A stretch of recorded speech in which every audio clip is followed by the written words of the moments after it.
नमस्कार, स्वागत है आपका आपके अपने चैनल उज्ज्वल जीके में। मैं हूं सीमा शर्मा। आज हम आरबीएससी 12th क्लास हिस्ट्री का अध्याय फर्स्ट देखने वाले हैं और ये नोट्स के रूप में देखेंगे भारत का वैभव अतीत। और मान के चलिए 130 के लगभग महत्वपूर्ण तथ्य आपको देखने को मिलेंगे, इससे ज़्यादा भी तथ्य हो सकते हैं। और अगर चैनल पर नए हैं प्लीज़ चैनल को सब्सक्राइब कर लें ताकि आपको बढ़िया वीडियो जो है प्राप्त हों। और पास के बेल आइकन को ज़रूर प्रेस करिएगा जब आप सब्सक्राइब करें, ताकि जो नई वीडियो है उसकी नोटिफिकेशन आपको समय रहते मिलती रहे। और प्लीज़ एक बार लाइक ज़रूर करिएगा वीडियो पसंद आए तो। और अगर आपको वीडियो पसंद आती है प्लीज़ अपने अधिक से अधिक मित्रों में शेयर ज़रूर करिएगा। देखिए, भारत का वैभवपूर्ण अतीत, देखिए टोटल जो यहाँ पर लेसन है +2 में वो 7th हैं, 7 लेसन हैं। ये पहला अध्याय है और मान के चलिए अगर आप ये 7 लेसन कर लेते हैं तो भारत का जो इतिहास है करीबन जो है वो पूरा हो जाएगा आपका, ठीक है, बहुत बढ़िया तरीके से। और दूसरी बात कि मैंने +1 की क्लास जो है पहले नहीं करवाई, इसका कारण ये था क्योंकि इसके अंतर्गत विश्व का इतिहास है जो अभी आपके लिए ज़रूरी नहीं है, ठीक है, रीट वालों के लिए। तो इसलिए ये +1 जो है क्लास हम बाद में करेंगे। तो आज नोट्स के रूप में देखेंगे। बहुत समय लगा वीडियो को बनाने में, इसलिए प्लीज़ अंत तक ज़रूर बने रहिएगा, बढ़िया तरीके से पढ़िएगा। तो देखिए, इतिहास की जानकारी के स्रोतों को मुख्य रूप से देखिए कितने भागों में विभाजित किया जा सकता है, 2 रूप में विभाजित किया जा सकता है। देखिए, सबसे पहले अगर हम भारत के वैभवपूर्ण अतीत की बात करें तो विष्णु पुराण में लिखा हुआ है कि समुद्र के उत्तर और बर्फीले प्रदेश के दक्षिण में जो प्रदेश है वो क्या है, वो हमारा भारत देश है, ठीक है, ये कहा गया है विष्णु पुराण में। अगर हम इतिहास की बात करते हैं और इतिहास की जानकारी के स्रोतों की बात करते हैं तो 2 भागों में इसको विभाजित किया जा सकता है, साहित्यिक स्रोत और पुरातात्विक व पुरालेखीय स्रोत, ठीक है। भले ही आप पुरातात्विक कह दीजिए, भले ही आप पुरालेखीय स्रोत कह दीजिए, एक ही बात है, ठीक है। देखिए, अगर हम भारतीय इतिहास की जानकारी के स्रोत की बात करें तो विज्ञान, अर्थशास्त्र, समाज, राजनीति, धर्म, दर्शन, ये सभी क्षेत्र के जो क्रियाकलाप होते हैं वो किसके अंतर्गत आ जाते हैं, वो इतिहास के अंतर्गत आ जाते हैं, ठीक है। तो 2 प्रकार के हैं मुख्य रूप से, साहित्यिक और पुरातात्विक स्रोत। अगर हम बात करें साहित्यिक स्रोतों की तो उसके अंतर्गत आ जाता है सबसे पहले धार्मिक साहित्य। धार्मिक साहित्य में आ जाता है ब्राह्मण साहित्य, बौद्ध साहित्य और जैन साहित्य। अथाह भंडार है बौद्ध जैन जो है साहित्य का और आपके ब्राह्मण साहित्य का। उसके बाद अगर हम साहित्यिक स्रोत की बात करें तो इसके अंतर्गत सबसे पहले धार्मिक स्रोत, धर्मेतर साहित्य, वंशावलियाँ, ठीक है, ये तीनों चीज़ें आ जाती हैं, ये तीनों चीज़ें आ जाती हैं, जिसमें धार्मिक साहित्य में ब्राह्मण साहित्य, बौद्ध साहित्य और आपके जैन साहित्य आ जाता है। धर्मेतर साहित्य की बात करें तो ऐतिहासिक ग्रंथ, विशुद्ध जो साहित्य ग्रंथ हैं, क्षेत्रीय साहित्य है, विदेशियों का जो विवरण है वो सब किसके अंतर्गत आ जाता है, आपके धर्मेतर साहित्य के अंतर्गत आ जाता है। फिर अगर वंशावलियों की बात करें तो इतिहास के स्रोत के रूप में वंशावलियों को जाना जाता है। तो सबसे पहले हम देखेंगे धार्मिक साहित्य को, ठीक है। देखिए, धार्मिक साहित्य में ब्राह्मण साहित्य जो है वो सबसे प्राचीन ग्रंथ है, ठीक है। और इसमें सबसे प्राचीन आ जाता है वेद, क्या आ जाता है, वेद, ठीक है। वेदों की संख्या की बात करें तो 4 वेद हैं। कौन कौन से हैं, तो ऋग्वेद है, यजुर्वेद है, आपका सामवेद है, अथर्ववेद है, ठीक है। अगर हम सबसे प्राचीन वेद की बात करें तो कौन सा है, ऋग्वेद आ जाता है। कौन सा आ जाता है, ऋग्वेद आ जाता है। अगर हम बात करें ऋग्वेद में मंडल की तो ऋग्वेद में 10 तो मंडल हैं और 1028 कितने हैं, सूक्त हैं।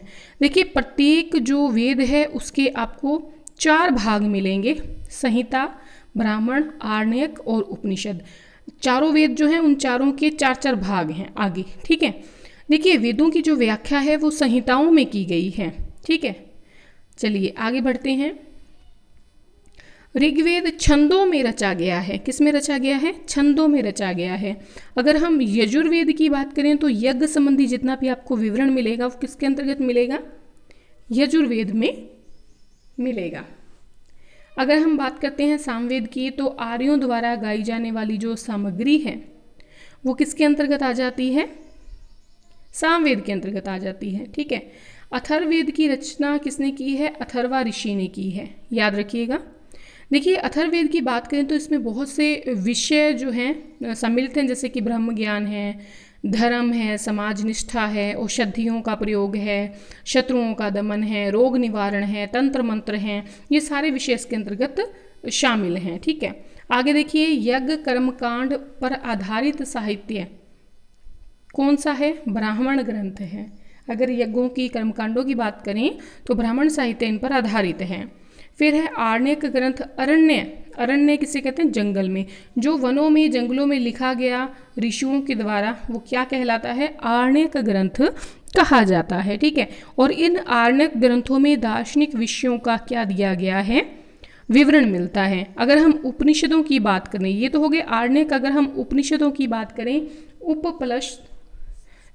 उपनिषद, उपनिषद यानी कि आपके जो गुरुओं के सामने समीप बैठकर जिसका अध्ययन किया गया है, जैसे कि गूढ़ विषय हैं, नैतिक आचरण के नियम हैं, गुरुओं ने बताए हैं, ठीक है, ऋषियों ने बताए हैं, वो उपनिषद में मिलते हैं।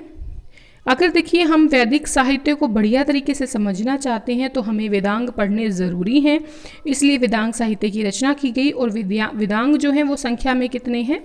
6 हैं। कौन कौन से हैं? तो शिक्षा है, कल्प है, व्याकरण है, निरुक्त है, छंद है और ज्योतिष है। तो ये 6 दिए गए हैं और इन 6 के द्वारा जो है हम बढ़िया तरीके से वैदिक साहित्य को समझ सकते हैं। आगे हम उपवेदों की बात करें तो हमें 4 उपवेद जो हैं दिए गए हैं। ठीक है, कौन कौन से हैं? आयुर्वेद। देखिए सभी जो 4 हमारे वेद हैं उन चारों की ये एक एक क्या हैं? उपवेद हैं। आयुर्वेद, धनुर्वेद, गंधर्व वेद और शिल्पवेद। देखिए इनसे क्या है? चिकित्सा, वास्तुकला, संगीत, सैन्य विज्ञान, इनकी जानकारी मिलती है। किससे? इन चारों से। ठीक है, आगे देखिए वेदों के पश्चात ऋषियों के द्वारा स्मृति ग्रंथों का जो है रचना की गई। किसकी रचना की गई? वेदों के बाद स्मृति ग्रंथों की रचना की गई। और अगर हम सबसे पुरानी, सबसे प्राचीन की बात करें तो मनुस्मृति आ जाती है और याज्ञवल्क्य समिति जो है, स्मृति जो है वो आ जाती है। ठीक है, ये दोनों प्रमुख हैं। अगर हम बात करें भारतीय इतिहास की जानकारी के अथाह कोश कौन से हैं, अगर आपसे प्रश्न पूछ लिया जाए तो रामायण महाभारत है। ठीक है, रामायण भारत से क्या है? समाज, धर्म, राजनीति की ऐतिहासिक जानकारी हमें प्राप्त मिलती है। पुराणों की बात करें हम तो पुराण जो है, अच्छा इतिहास ग्रंथ, प्राचीन काल के इतिहास ग्रंथ में संख्या पुराणों की कितनी है? पुराणों की संख्या कितनी है? पुराणों की संख्या है 18। ठीक है, 18 हैं और इनमें से मार्कंडेय हो गया, ब्राह्मण, विष्णु पुराण, वायु पुराण, भागवत पुराण, ये जो है प्रमुख पुराण हैं। प्रमुख किस लिए हैं? अच्छा इसके साथ ही एक आपके आ जाता है मत्स्य पुराण, ये भी प्रमुख है। इनसे हमें प्राचीन काल के जो राजा लोग थे उनके बारे में जानकारी प्राप्त होती है। ठीक है, आगे देखिए पुराणों के विषय कितने हैं, ये आपके लिए नया प्रश्न हो सकता है। 5 प्रमुख विषय हैं। एक है सर्ग, प्रतिसर्ग, मनवंतर, वंश और वंशानुचरित। ये जो चीज़ें हैं ये पुराणों के 5 प्रमुख विषय हैं। अब बात हम करेंगे बौद्ध साहित्य की। बौद्ध साहित्य जो है वो भी धार्मिक साहित्य है। ठीक है, साहित्यिक स्रोतों का ही एक प्रकार है और भारतीय इतिहास के निर्माण की बात करें तो बौद्ध साहित्य जो है ये प्रमुख भूमिका निभाता है। सबसे प्राचीन त्रिपिटक माना जाता है, जिसके अंतर्गत सुत्त पिटक, विनय पिटक और अभिधम्ब पिटक जो हैं वो आ जाते हैं। देखिए मान के चलिए कि ये जो मैं वीडियोस बना रही हूँ इनसे बाहर आपको किताब पढ़ने की ज़रूरत बिल्कुल भी नहीं पड़ने वाली। ठीक है, इन्हीं को आप ध्यान से पढ़ लीजिएगा अंत तक। और अगर प्लीज़ आपको बढ़िया लगे तो एक बार शेयर ज़रूर करिएगा अपने मित्रों में और अंत तक ज़रूर बने रहिए। अगर आप वाकई किसी एग्ज़ाम में सिलेक्ट होना चाहते हैं, सिलेक्शन चाहते हैं अपना, तो बढ़िया तरीके से पढ़ने के लिए अंत तक ज़रूर बने रहिएगा। ठीक है, बौद्ध ग्रंथों में पहले नंबर पे तो कौन से आ गए? त्रिपिटक आ गई, ये तीनों। ओके, और उसके बाद अगर हम बात करें दूसरे नंबर पे तो जातक हैं। ठीक है, जातक जो हैं दूसरे नंबर पे हैं और जातकों में क्या है? जो गौतम बुद्ध हैं, गौतम बुद्ध के पूर्व जन्म की कथाएं और उस समय की जो सामाजिक, धार्मिक, आर्थिक पक्ष थे उनको उजागर किया गया है। किसमें? जातकों में। आगे आता है अगर पाली भाषा की बात करें। अच्छा एक चीज़ और, जातकों की अगर हम बात करें तो जातक कितनी संख्या में कितने हैं? 549 हैं, बहुत ज़्यादा हैं।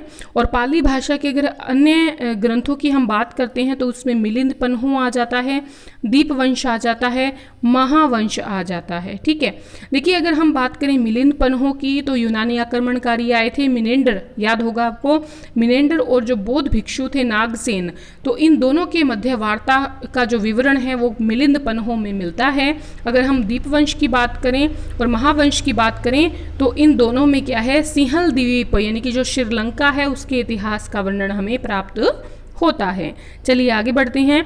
और एक चीज़ और कि पाली भाषा के अलावा संस्कृत भाषा में भी बौद्ध ग्रंथ जो हैं वो लिखे गए हैं। अगर हम संस्कृत भाषा की बात करें तो संस्कृत ग्रंथ है महावस्तु, काफ़ी फेमस है और इसमें गौतम बुद्ध के जीवन चरित्र को बहुत बढ़िया तरीके से दर्शाया गया है। चलिए आगे बढ़ते हैं ललित विस्तार की ओर। और ये भी एक जो है संस्कृत ग्रंथ है जिसमें लेखक ने गौतम बुद्ध को दैवीय शक्ति के रूप में क्या किया है, निरूपित किया है। क्या किया है, निरूपित किया है। अगर हम बात करें अश्व घोष की तो इसने लिखा है, अश्व घोष ने लिखा है बुद्ध चरित्र। ठीक है, बुद्ध चरित्र लिखा है। ठीक है, चलिए, और बुद्ध चरित्र लिखा है किसने, अश्व घोष ने। इसके अलावा देखिए मंजूश्री मूलकल्प भी है। ठीक है, सौंदरानंद भी है, वो काव्य है।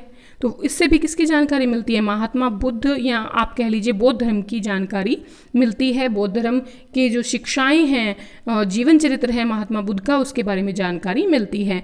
फिर आता है बौद्ध ग्रंथ दिव्यावदान। दिव्यावदान में सत्कर्म और वीरोचित कार्यों, इनकी एक वीर को किस प्रकार के कार्य करने चाहिए उसके बारे में जानकारी प्राप्त होती है। अगर हम भारतीय बौद्ध ग्रंथों के अनुवाद की बात करें तो मध्य और पश्चिम एशिया, तिब्बत, चीन, जापान, ब्रह्मा, श्रीलंका आदि देशों में इन भारतीय बौद्ध ग्रंथों का क्या किया गया, अनुवाद किया गया। ठीक है, जिनमें प्रचुर ऐतिहासिक सामग्री जो है प्राप्त होती है। आगे बढ़ते हैं जैन साहित्य की ओर। तो बौद्ध धर्म की तरह ही जो है जैन साहित्य में भी बहुत ज़्यादा पर्याप्त जो ऐतिहासिक सामग्री है वो प्राप्त होती है। और इसके अंतर्गत जो सबसे प्रमुख भूमिका निभाता है वो है आगम। और आगम जो है सबसे प्रमुख है जैन साहित्य में। आगम में 12 तो अंग हैं, 12 उपांग हैं, 10 प्रकीर्ण हैं, 6 छेद सूत्र हैं, 1 नंदी सूत्र है, 1 अनुयोग द्वार है और 4 क्या है, मूल सूत्र हैं। याद रखिएगा। और इसकी रचना जो हुई है वो हुई है 4वीं शताब्दी ईसा पूर्व से लेकर 6वीं शताब्दी ईसा पूर्व के लंबे टाइम पीरियड के अंदर हुई है। और इसमें धार्मिक जो संगीतियाँ हैं और जो व्यक्तियों के मध्य जो वार्तालाप वगैरह हुए हैं वो सब जो है इसके अंतर्गत शामिल किए गए हैं। चलिए आगे बढ़ते हैं। बौद्ध साहित्य जो है पाली और संस्कृत में लिखा गया। किस में लिखा गया, आपके पाली और संस्कृत जो है में लिखा गया। अगर जैन साहित्य की बात करें तो ये किस में लिखा गया है, प्राकृत भाषा में लिखा गया है। ठीक है, प्रमुख जैन ग्रंथों की बात करें तो इसमें आता है कथाकोश, परिष्ठ पर्वन, भद्रबाहु चरित्र, कल्प सूत्र और भगवती सूत्र। देखिए इनसे क्या है, ऐतिहासिक विवरण जो है वो प्राप्त होते हैं। जैन साधुओं के जो आचार व्यवहार से संबंधित नियम हैं उनका जो संकलन है वो किस में मिलता है, जैन ग्रंथ आचरांग सूत्र में इनका जो आचरण है वो प्राप्त होता है जैन साधुओं का। अगर हम बात करें जैन ग्रंथ परिष्ठ पर्वन की तो इसमें तत्कालीन राजाओं और जो जैन मुनि लोग थे उनके संबंध में हमें पर्याप्त जानकारी जो है परिष्ठ पर्वन से मिलती है। अब हम बढ़ेंगे धर्मेतर साहित्य की ओर। धर्मेतर साहित्य जिसमें मतलब ऐतिहासिक ग्रंथ हैं, विशुद्ध साहित्यिक ग्रंथ हैं, क्षेत्रीय साहित्य है, विदेशी विवरण है, ये सब किस में आ जाता है, धर्मेतर साहित्य में आ जाता है। ठीक है, और धर्मेतर साहित्य की बात करें तो ये ऐतिहासिक हैं, अर्ध ऐतिहासिक भी हैं, विशुद्ध साहित्यिक ग्रंथ भी इसके अंतर्गत शामिल हैं, नाटक आ जाता है, कथाकोश, काव्य, ये सभी जो हैं इसके अंतर्गत शामिल हैं। सबसे पहले हम ऐतिहासिक ग्रंथ की बात करें तो कलहन की राजतरंगिणी सबसे पहले आ जाती है। ठीक है, अच्छा एक चीज़ और, भद्रबाहु चरित्र में जो जैन मुनि थे भद्रबाहु, उनके साथ चंद्रगुप्त मौर्य के जीवन का अंतिम समय की जो घटना है उसका वर्णन किस में मिलता है, भद्रबाहु चरित्र में मिलता है। ठीक है, ये चीज़ रह गई थी। ठीक है, धर्मेतर साहित्य की बात करें तो प्राचीन भारत में धर्म के अतिरिक्त जो अन्य विषयों पर लिखा गया साहित्य है वो इसके अंतर्गत आ जाता है। और इसमें अगर हम बात करें कलहन की राजतरंगिणी की तो ये विशुद्ध रूप से ऐतिहासिक ग्रंथ है। इसकी रचना 1150 ईस्वी में हुई थी और कलहन ने की थी। ठीक है, और 12वीं सदी यानी कि प्राचीन टाइम से लेकर प्राचीन समय से लेके 12वीं सदी तक का जो कश्मीर का इतिहास है वो कलहन ने लिखा है अपनी राजतरंगिणी में। फिर हम बात करें विष्णुगुप्त की, चाणक्य की या कौटिल्य की, एक ही बात है, तीनों नाम एक ही व्यक्ति के हैं। और ये कौन थे? चंद्रगुप्त मौर्य के क्या थे? प्रधानमंत्री थे। और चंद्रगुप्त मौर्य को राजा बनाने वाले भी कौन थे? चाणक्य थे, कौटिल्य थे। और कौटिल्य ने क्या लिखा? अर्थशास्त्र लिखा। अगर अर्थशास्त्र की बात करें तो उस समय की जो राज प्रबंध था, अर्थव्यवस्था थी, सामाजिक और धार्मिक जीवन था, उसकी जानकारी हमें किससे मिलती है? अर्थशास्त्र से ही प्राप्त होती है। चलिए, कौटिल्य ने इतिहास के अंतर्गत पुराण, इतिवृत्त, आख्यान, उदाहरण, धर्मशास्त्र और अर्थशास्त्र को सम्मिलित किया है। किसके अंतर्गत? इतिहास के अंतर्गत। ठीक है, इन ग्रंथों के अलावा जीवन चरित्र संबंधी ग्रंथ भी उपलब्ध हैं जिनसे हमें बहुत ज़्यादा जानकारी प्राप्त होती है, जिनमें बाण भट्ट का आ जाता है हर्ष चरित्र, वाकपति का आ जाता है गौड़वहु। ये नाम सभी आपने याद रखने हैं। वाकपति का क्या है? गौड़वहु। विल्हन का क्या है? विक्रमांक देव चरित्र। ठीक है, विक्रमांक देव चरित्र विल्हन ने लिखा है। जयसिंह ने कुमारपाल चरित्र लिखा है। न्यायचंद का जो है हमीर महाकाव्य है। न्यायचंद ने क्या लिखा है? हमीर महाकाव्य। ठीक है, और फिर आता है पद्मगुप्त का है नव सहसांक चरित्र और बल्लाल का है भोज चरित्र। ये आपके लिए नया होगा, भोज चरित्र। और जैनक का पृथ्वीराज विजय, ये किसके अंतर्गत शामिल हैं? ये भी धर्मेतर साहित्य के अंतर्गत, ऐतिहासिक ग्रंथ के अंतर्गत शामिल हैं। फिर आ जाता है विशुद्ध साहित्यिक ग्रंथ। विशुद्ध साहित्यिक ग्रंथ की बात करें तो पाणिनि का अष्टाध्यायी आ जाता है।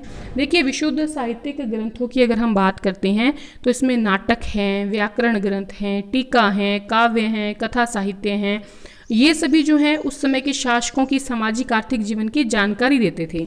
उसमें पाणिनि का अष्टाध्यायी मुख्य भूमिका निभाता है। पतंजलि का महाभाष्य, गार्गी संहिता, कालिदास का मालविका अग्निमित्रम, विशाखदत्त का मुद्रा राक्षस, शूद्रक का मृच्छकटिकम, विज्ञानेश्वर की मिताक्षरा, कामंदक का नीतिसार, ये सभी जो हैं ये महत्वपूर्ण भूमिका निभाते हैं। फिर है कथा साहित्य और कोश साहित्य की दृष्टि से विष्णु शर्मा का पंचतंत्र, गुणाढ़े की वृहत कथा मंजरी। ठीक है, क्षेमेंद्र की वृहत कथा मंजरी और गुणाढ़े का है वृहत कथा। सोमदेव की कथा सरित सागर, अमर सिंह का अमरकोश, ये सभी जो हैं प्रमुख भूमिका निभाते हैं। ऐतिहासिक दृष्टि से महत्वपूर्ण जो है ग्रंथ हैं। क्षेत्रीय साहित्य की बात करें, कुछ क्षेत्रीय साहित्य भी लिखे गए, जैसे प्राचीन तमिल साहित्य जो है क्या कहलाता है? संगम साहित्य क्या कहलाता है? क्या कहलाता है? प्राचीन तमिल साहित्य संगम साहित्य कहलाता है। देखिए, संगम साहित्य के प्रणेता कौन थे? अगस्त्य ऋषि थे। ठीक है, फिर है तेलुगु ग्रंथ धुर्जटी के द्वारा लिखा गया, जिसका नाम था कृष्ण देव राय विजयम। और इसके अंतर्गत जो है कृष्ण देव राय की जो उपलब्धियां हैं उनकी जानकारी इससे मिलती है। फिर है राजस्थानी ग्रंथों की अगर बात करें तो उसमें आ जाता है चंद्रबरदाई, इसने लिखा है पृथ्वीराज रासो। पद्मनाभ ने लिखा है कानड़ देव प्रबंध। बिठू सुजा का राव जैतसिरोचंद, सूर्यमल मिश्रण का वंश, भास्कर और नैन्सी का नैन्सी ख्यात, बांकीदास की ख्यात, ये सभी जो है राजस्थानी जो है साहित्य हैं, भाषा के ग्रंथ हैं। फिर आ जाता है विदेशी विवरण। विदेशी विवरण की अगर हम बात करें, साहित्य की बात करें तो विश्व के देशों से धर्म और दर्शन का ज्ञान प्राप्त करने और अध्ययन करने के लिए लोग जो हैं विदेशों से भारत आए, जिसमें सबसे पहले हम बात करें यूनानी साहित्य की। ठीक है, यूनानी साहित्य की बात करें तो यूनानी लेखक जो हैं वो है टेसियस, हेरोडोटस, ठीक है, निरियाकस, एरिस्टोब्यूलस, ओनेक्रिस्टस, स्ट्रेबो, एरियन, स्काइलेक्स, ये प्रमुख हैं। ठीक है, हेरोडोटस तो आप जानते ही हैं। ठीक है, यूनानी विवरण जो है उसके बाद आता है चंद्रगुप्त के दरबार में यूनानी राजदूत आया था, कौन? मेगस्थनीज। इसने क्या लिखी थी? इंडिका लिखी थी। इंडिका लिख के इसने चंद्रगुप्त मौर्य के प्रशासन, समाज, आर्थिक स्थिति के बारे में विशाल रूप से जानकारी दी है। फिर हम अगर बात करें यूनानी साहित्य में टोलेमी की, तो टोलेमी का भूगोल, प्लिनी द एल्डर की नेचुरल हिस्ट्री, एरिस्टोब्यूलस, ठीक है, क्या नाम है, एरिस्टोब्यूलस का history of the war, Strabo का भूगोल, ये भी क्या है, उल्लेखनीय है। ठीक है, पेरिप्लस ऑफ द एरिथ्रेन सी पुस्तक से बंदरगाहों और व्यापार के बारे में जानकारी मिलती है, याद रखिएगा। चलिए आगे बढ़ते हैं, चीनी विवरण आ जाते हैं। देखिए पहले हमने यूनानी विवरण की बात की, अब चीनी विवरण की बात करें तो नाम सबसे पहले आएगा फाहियान का, स्योंग्युन, हुएनसांग, इत्सिंग, ये प्रमुख हैं इनके वृत्तांत। ठीक है, देखिए जो फाहियान था वो चंद्रगुप्त द्वितीय के समय में 399 से 414 ईस्वी में भारत आया था। अगर हुएनसांग की बात करें तो इसे यात्रियों का राजकुमार कहा जाता है। ठीक है, हुएनसांग हर्षवर्धन के टाइम में आया था, 629 से 644 तक ये कहाँ पर रहा, भारत में रहा। ठीक है, और इसने कहाँ से जो है विद्या ग्रहण की थी, आपके नालंदा विश्वविद्यालय से। इसने पुस्तक लिखी थी सीयू की जो है हुएनसांग ने समकालीन इतिहास का वर्णन लिखा है। किसके टाइम पीरियड में आया था, तो ये आया था आपके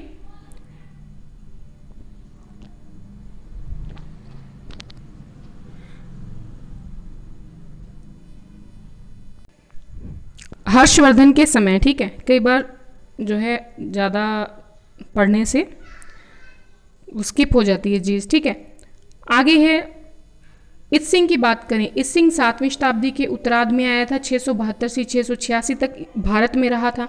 ठीक है, अपनी पुस्तक सीयूकी में भारत का समकालीन इतिहास का वर्णन किसने किया है, हुएनसांग ने किया है। फिर आता है इत्सिंग नालंदा गया, विक्रमशिला विश्वविद्यालय गया और भारतीय संस्कृति और समाज की जानकारी इससे मिलती है। फिर अगर हम बात करें तिब्बती वृत्तांत की, तिब्बती वृत्तांत में तारानाथ का नाम, देखिए इतिहास में तारानाथ जो हैं वो लिखते हैं, जो भी लिखते हैं, जो भी लिखा है वो सबसे ज़्यादा महत्वपूर्ण माना जाता है। उनके ग्रंथ है कंग्यूर और तंग्यूर।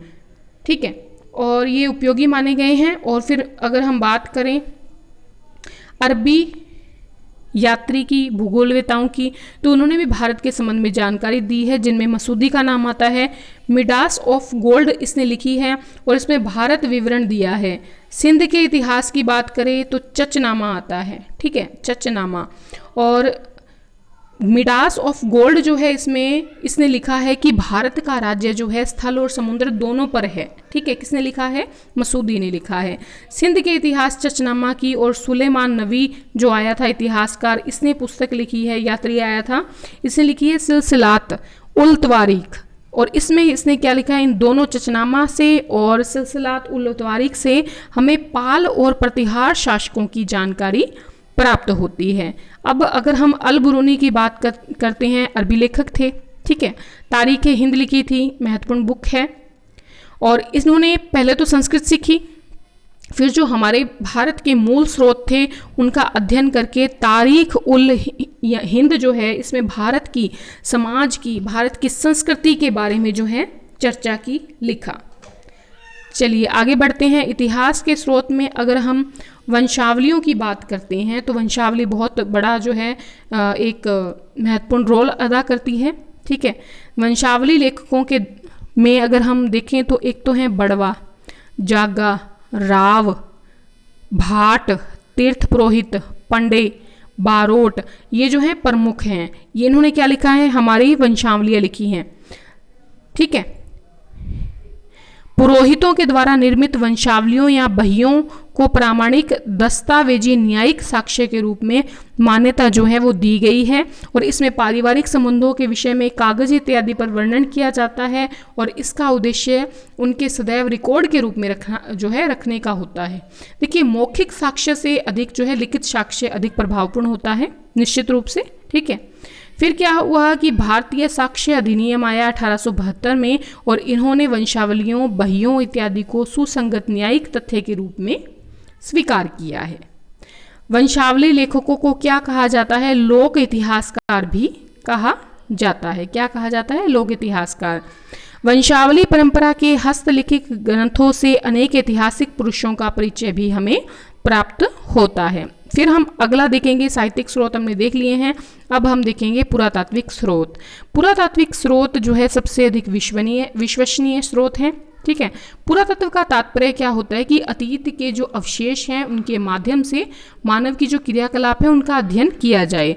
हड़प्पा मोहनजोदड़ो का जो उत्खनन हुआ तो उससे जो है भारतीय इतिहास और जो संस्कृति का प्रारंभ हमें पता चला कि 6000 ईसा पूर्व से लेकर 5000 ईसा पूर्व तक पीछे चला गया। ठीक है, और फिर अगर हम करलिंग नरेश खारवेल की बात करें तो खारवेल की जानकारी हमें पुरातात्विक स्रोत से ही पता चलती है, हाथी गुम्फा अभिलेख से। ओके, चलिए आगे बढ़ें। देखिए, पुरातात्विक स्रोतों का अगर हम विभाजन करते हैं तो सबसे पहले आएगा उत्खनन से प्राप्त पूरा अवशेष, जिसमें मृदभांड, औजार, उपकरण आ जाते हैं, अभिलेख, फिर सिक्के व मुद्राएं। ठीक है, स्मारक भवन, ये सब चीज़ें क्या हैं, पुरातात्विक स्रोत हैं। उसके बाद अगर बात करें मूर्तियाँ, शैल चित्रकला और अन्य कलाकृतियाँ, ये सारी की सारी चीज़ें जो हैं पुरातात्विक स्रोतों के अंतर्गत शामिल की जाती हैं। अब सबसे पहले हम बात करने वाले हैं उत्खनन से प्राप्त अवशेषों की, मृदभांड, औजार और उपकरणों की।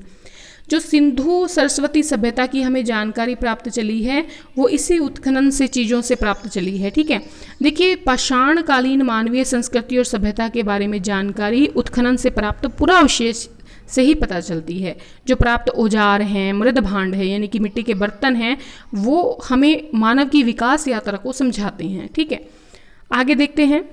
प्रारंभ में पाषाण उपकरण ही प्राप्त हुए हैं। किससे क्या प्राप्त हुए हैं? सबसे पहले पाषाण उपकरण ही प्राप्त हुए हैं। जब मृदभांड का मानव उपयोग करने लगा, मिट्टी के बर्तनों का यूज करने लगा, तो सबसे ज्यादा इनके अवशेष प्राप्त हुए। ठीक है, प्राचीन भारत में 4 मृदभांड संस्कृतियां विद्यमान थी। ये आपके लिए काफी महत्वपूर्ण है। पहली है गेरुए रंग युक्त मृदभांड संस्कृति, जिसको OCP संस्कृति भी कहा जाता है। याद रखिएगा, बिल्कुल प्रश्न पूछा जाता है। फिर है काले व लाल मृदभांड परंपरा, मोस्ट इंपॉर्टेंट, और ये इसको कहा जाता है BRW। ठीक है, BRW संस्कृति। ओके,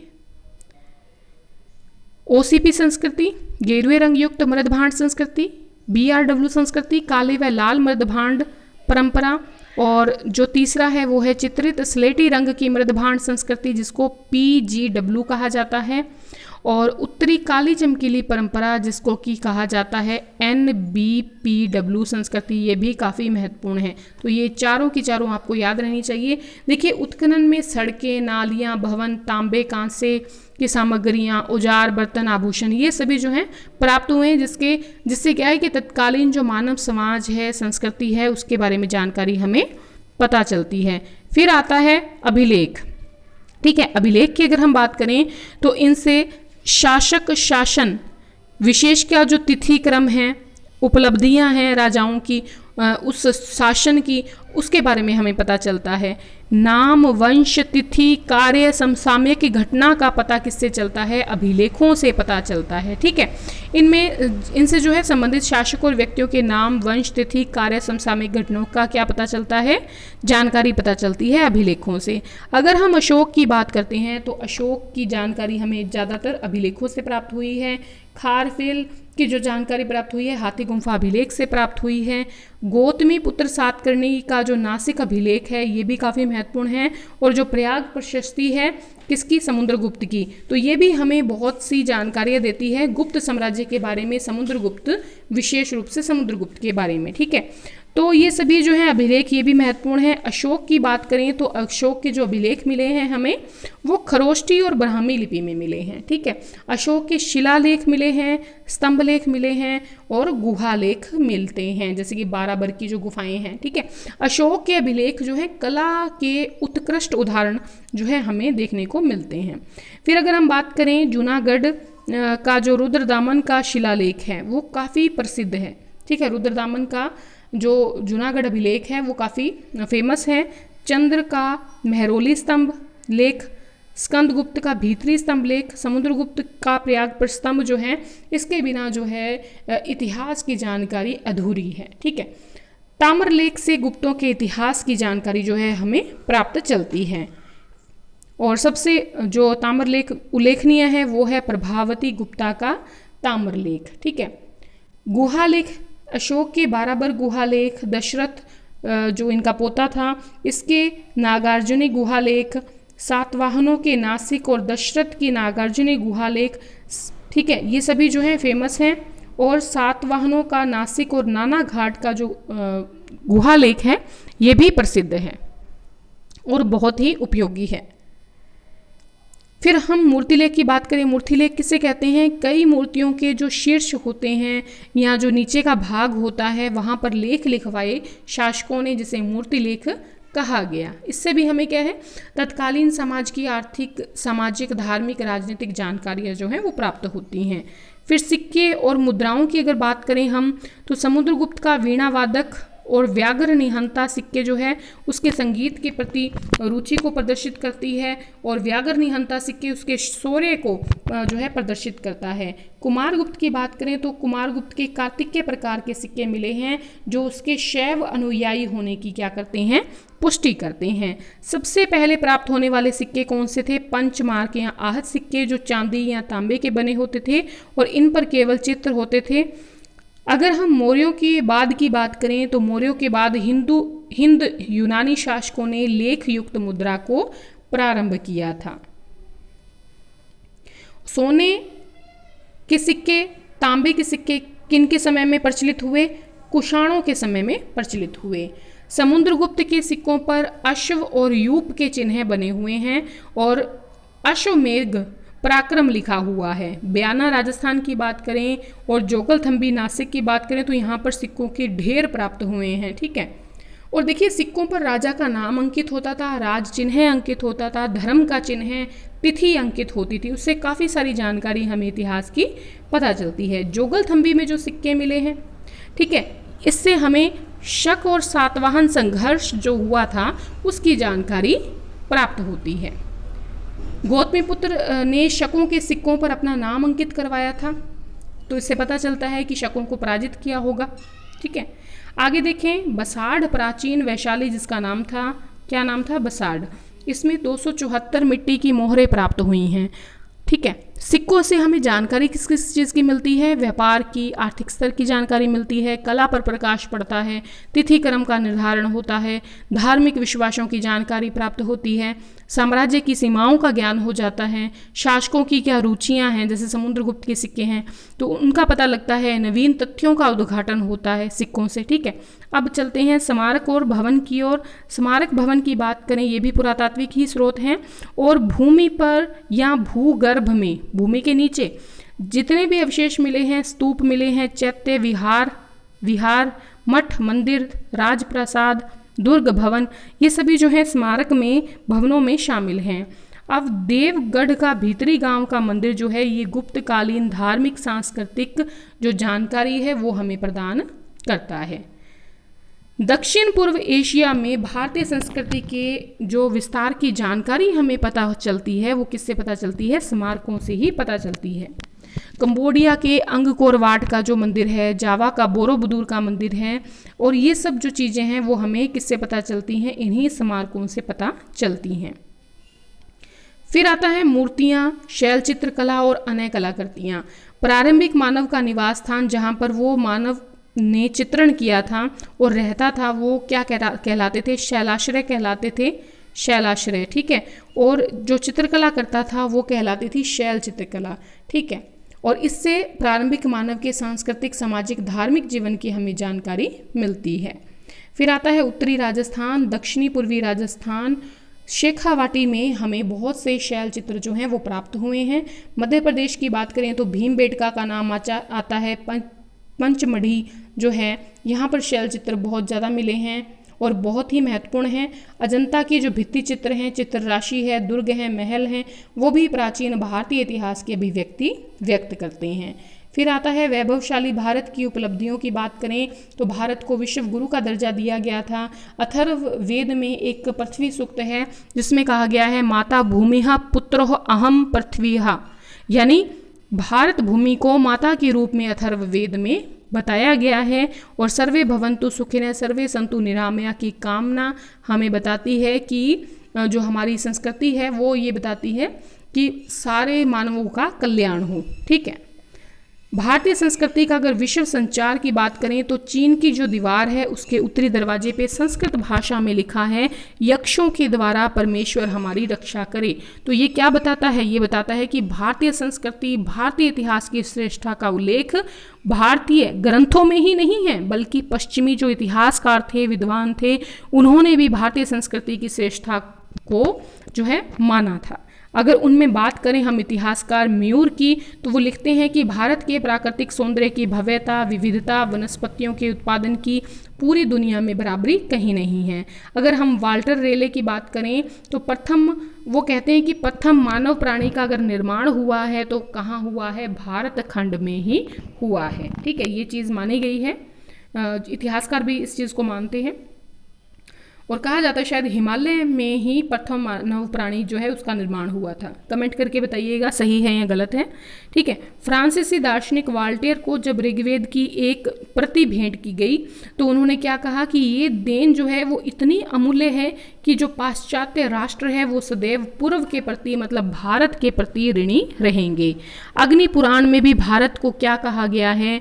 जम्बू द्वीप कहा गया है। ठीक है, दीपांतर किसे कहा गया है? दीपांतर कहा गया है समुद्र पार के जो भारतीय प्रदेश थे वो कहलाए दीपांतर, जिसमें कि जावा, देखिए जिसमें कौन कौन से आ जाते हैं आपके 9 द्वीप आ जाते हैं। और सांस्कृतिक भारत की बात करें तो जावा है, सुमात्रा है, मलाया है, अम्बुज, श्याम, चंपा, बर्मा, लंका, ये सभी जो हैं ये सभी जो है दीपांतर के अंतर्गत शामिल थे। ठीक है, कौंडिन्य की बात करें तो कौंडिन्य ने फुनान संस्कृति जो है इसका निर्माण किया था।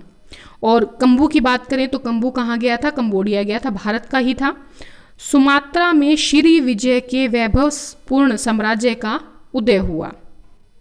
ठीक है, अश्ववर्मन जो है वो बोर्निया पहुंचा। हमारे यहाँ के जो साहसी वीर थे वो अमेरिका तट तक पहुंच गए थे। और इन साहसी वीरों ने क्या किया? भारतीय दर्शन को, विज्ञान को, ज्योतिष को, गणित ज्योतिष को, स्थापत्य को, नीति शास्त्र को, संगीत को, वैदिक ग्रंथों को कहाँ पहुँचा दिया? पूरे विश्व में उसका प्रसार कर दिया। ठीक है, जावा में आज भी जो शक काल की गणना है उसका प्रचलन है। अगर हम बात करें प्राचीन भारत में नाविक शक्ति की, तो प्राचीन भारत में नव शब्द संस्कृत शब्द जलयान के लिए प्रयोग किया जाता था। इस विद्या को नवगति के नाम से भी, जलयान जो ये शब्द था इसको नवगति के नाम से भी जाना जाता था। उर्दू का शब्द नाव शब्द जो है वो किसका पर्याय है? वो नव का ही पर्याय है। ठीक है, अंग्रेजी का शब्द है नेविगेशन, जो नवगति शब्द का रूपांतरण है, यानी कि जलयान का ही रूपांतरण है। ठीक है, फिर आता है फाहियान लंका से जावा गया, जावा से चीन गया, कहाँ गया? जलयान में बैठकर गया। अगर कोलंबस की बात करें तो कहा जाता है कि कोलंबस के पैदा होने से 1000 साल पहले ही भारत में जो जलयान बनाए जाते थे, ठीक है, वो इतने ज़्यादा शक्तिशाली होते थे कि हिंद महासागर, प्रशांत महासागर से 1000 व्यक्तियों को दूसरे देशों में ले जाते थे, समुद्री तूफानों को सफलतापूर्वक झेलते हुए। ठीक है, ऐसे जलयानों की जो उल्लेख है वो हमें मिलता है पुराने ग्रंथों में। फिर अगर हम बात करें लोथल बंदरगाह की, तो सौराष्ट्र में था और इससे मिस्र, मेसोपोटामिया, ईरान आदि देशों से व्यापार होता था। पश्चिमी तट पर अगर हम सोपारा की बात करें, भृगु कच्छू की बात करें, तो ये क्या थे? प्रसिद्ध बंदरगाह थे। प्रथम शती की बात करें तो पेरिप्लस जो है उसने लिखा है चोल, दभोल, राजापुर, मालवण, गोवा, कोटायम, कोणार्क, मछलीपट्टनम, कावेरीपट्टनम, इन बंदरगाहों का उल्लेख जो है इसने किया है। और कहा जाता है कि यहाँ पर जो ये आपके था लोथल बंदरगाह, यहाँ पर जो है पूर्व से पश्चिम 1400 फीट लंबी दीवार थी, ताकि जो बाहर के समय जो जहाज़ थे वो पर्याप्त गहराई तक पानी में बने रहें। फिर आ जाता है आपके राजा भोज की बात करें, जो धार के नरेश थे, उनकी किताब है लिखित युक्ति कल्पतरु। उसमें नौका निर्माण और नौकाओं के प्रकार के बारे में विस्तृत जो है उल्लेख मिलता है। मेगस्थनीज की बात करें तो उन्होंने नौका अध्यक्ष जो है उसको प्रमुख अधिकारी बताया है और उसने बताया है कि 9 दलों का जो संगठन है उसका भी उल्लेख किया है। मेगस्थनीज कहते हैं कि प्रत्येक नौका के प्रमुख को क्या कहा जाता था? कर्णधार या महासारथ कहा जाता था। पतवार संभालने वाला जो होता था वो नियामक कहलाता था, और जो जलपोत का प्रबंधन करता था, स्वतंत्र जो अधिकारी होता था, वो होता था दत्र रश्मि ग्राहक। तो इस प्रकार से आज हमने महत्वपूर्ण 130 से अधिक तथ्य किए हैं। अगर आपको वीडियो ज़रा से भी पसंद आई है, प्लीज़ अपने मित्रों में अधिक से अधिक शेयर कर दें। अलग से आपको बुक पढ़ने की आवश्यकता बिल्कुल नहीं रहेगी। और बाद में इसी अध्याय का हम जो भारत में प्रागैतिहासिक पाषाण संस्कृति है, सिंधु घाटी सभ्यता है, इन सब के विषय में आगे चर्चा करेंगे। आज के लिए इतना ही। अगर वीडियो पसंद आई है, जल्दी से एक लाइक कर दें, शेयर करें अपने मित्रों में, और अंत तक बने रहने के लिए बहुत बहुत धन्यवाद।